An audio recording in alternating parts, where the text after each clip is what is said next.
Hi guys! Welcome back again to my channel, Island Ice 89. So for today's video ay hindi ko na sa inyo pinakita ang umpisa nitong aking video. So ayan, gumawa nga pala ako ng creamy and cheesy macaroni salad. At ang ginamit kong macaroni salad ay ang sunshine at saka 1 kilo nga pala yan. So bali 2 cheese ang ginamit ko and then 3 na cream na from Nestle cream and then 3 sweet condensed from Alaska and isang malaking mayonnaise na nakapak.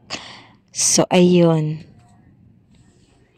At isang maliit na today's na pang fruit salad yung hinalo ko dyan. So, kung makikita nyo, halos hindi na nakita yung ating fruit cocktail.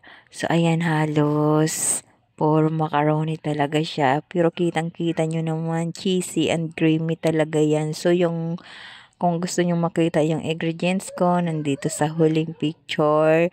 Yung kung ano lang yung aking ginawa dyan, yun lang din talaga. So, kaya super sweet talaga yan. At creamy talaga, napaka-cheesy. Nagustuhan nga ng kaibigan ko. At gusto niya malaman yung recipe na yan. So, ayun yung aking nagawa. So, ayan na. Lahat ng ingredients ko, pinaghalo-halo ko lang. Thank you again for watching.